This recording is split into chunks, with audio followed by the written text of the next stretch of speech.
विदाई के वक्त सिमरन अपने पिता से लिपट कर खूब रोती है। बाबा, बाबा मुझे आपकी बहुत याद आएगी। अब मैं कैसे रहूंगी आपके बिना। बेटी, जब भी तेरा मन करे तो आ जाना, ये घर हमेशा तेरा ही रहेगा। जा बेटी, अब अपनी माँ से भी मिल ले। माँ, मुझे आपने जो भी प्यार दिया उसके लिए शुक्रिया। अब ज्यादा ड्रामे मत दिखाओ और अब जा यहाँ से।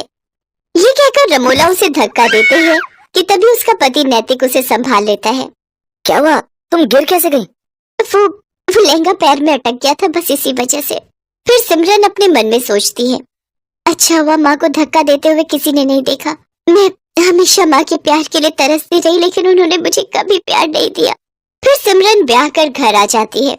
उसकी सास ने उसके स्वागत में गुलाब के फूल बिछाए होते हैं। साथ ही वो बड़े प्यार से उनकी आरती उतारती है और गिफ्ट में उसे सोने का हार देती है। ये ले मेरी प्यारी बहू, तेरा सगुन। बहू, अब से ये घर तेरा है और हम सब भी। तुझे कुछ भी चाहिए होगा या किसी काम में मदद चाहिए हो तो हमें कहना। अच्छा, अब तुम दोनों थक गए होंगे, थोड़ी देर आराम कर लो, बाकी की रस्में फिर करेंगे। शुक्रिया माँ जी। सिमरन नैतिक के साथ कमरे में चली जाती है और आराम करती है। फिर दिन के 1 बजे उसकी नींद खुलती है। ओह गॉड, कितनी देर हो गई। मेरी पहली रसोई की रस्म भी अभी बाकी थी। माँ जी तो बहुत गुस्सा करेंगी। सिमरन जल्दी से बाथरूम की तरफ जाती है, लेकिन बाथरूम से नहाकर निकल रहा नैतिक सिमरन से टकरा जाता है और सिमरन फिर गिरने वाली थी कि तभी वो उसे संभाल लेता है। इतने में उनके कमरे में सिमरन की सास कमला आ जाती है। अरे बच्चों, ये क्या कर रहे हो? कम से कम दरवाजा तो बंद कर लेते। माँ, ऐसा कुछ नहीं है, वो तो बस हम टकरा गए थे। कोई नहीं बच्चों, अभी तो तुम्हारे दिन है खेलने कूदने के। चलो अच्छा, अब तुम दोनों फ्रेश होकर नीचे आ जाओ, खाना लग गया है टेबल पर। माँ जी मुझे माफ कर दीजिए, मेरी आंखें नहीं खुली। कोई बात नहीं बेटी, मैं समझती हूँ, शादी की थकान होगी अभी शरीर में। अपनी सास की बात सुनकर सिमरन सोचती है, माँ जी ने तो मुझे बिल्कुल भी नहीं डांटा, लेकिन जब मैं अपने घर पर एक बार लेट उठी तो माँ ने क्या हाल कर दिया था मेरा। हे भगवान, सुबह के 9 बज गए और ये अभी तक सोई पड़ी है। इतने बजे तक सोती रहेगी?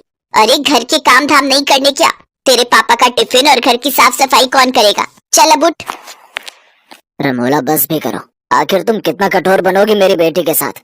मैं जानता हूँ कि तुमने उसे जन्म नहीं दिया, लेकिन कभी तो उस पर झूठी ममता दिखा दिया करो। आप चुप रहिए जी, मैं जो कर रही हूँ इसकी भलाई के लिए कर रही हूँ। कल को ये ससुराल जाएगी, वहाँ बीमार होगी तो क्या वो इसका बहाना सुनेंगे? नहीं ना, अभी से इसे तैयार कर रही हूँ। ठीक है, लेकिन उस बेचारी के साथ जरा ठीक से पेश आया करो। आखिरकार वो हमारी इकलौती बेटी है। तभी नैतिक सिमरन से कहता है, सिमरन कहाँ खो गई? चलो तैयार हो जाओ। हाँ हाँ। कुछ देर बाद सिमरन तैयार होकर नीचे आ जाती है, जहाँ उसकी सास उसकी नजर उतारती है। थु थु थु थु, मेरी बहू को किसी की नजर ना लगे। मेरी प्यारी बहू, अब खाना खा ले। वो सब मिलकर खाना खाते हैं। फिर सिमरन प्लेट उठाने लगती है तो उसके हाथ से एक प्लेट नीचे गिर जाती है और टूट जाती है। माँ जी मुझे माफ कर दीजिए, वो मैं कोई बात नहीं बहू। अरे क्या हुआ बहू, तू इतना घबरा क्यों रही है? कुछ भी तो नहीं हुआ। बर्तन है, टूट गया तो क्या दूसरा आ जाएगा? नहीं नहीं माँ जी, वो मैं सचमुच, मुझे माफ कर दीजिए। मैं बहुत गड़बड़ करती हूँ, मुझे मत जलाइए, मत मारिए। करम चली, तूने ये नया कप तोड़ दिया, मेरा नुकसान कर दिया। अब देख मैं क्या करती हूँ।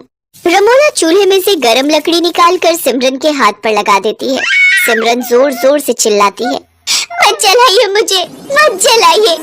नैतिक जल्दी से सिमरन को गले से लगा लेता है। क्या हुआ? कौन जला रहा है तुम्हें? बहू, क्या हुआ मुझे बता। माँ जी, एक बार मुझसे ऐसे किसी का कप टूट गया था तो उसने मुझे जला दिया था। लेकिन हम तुझे ऐसी कोई सजा नहीं देंगे। तू मेरे पास आ और मेरे गले लग जा।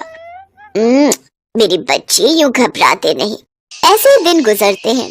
कमला अपनी बहू को बहुत प्यार करती थी। वो उसे किसी भी गलती के लिए डांटती नहीं थी, वो उसे प्यार से समझाती थी। कमला अपनी बहू के लिए कुछ न कुछ खाने के लिए बाजार से लाती रहती या नए नए कपड़े उसके लिए बनवा देती। अपनी सास का ऐसा प्यार देख सिमरन की आंखें खुशी से भीग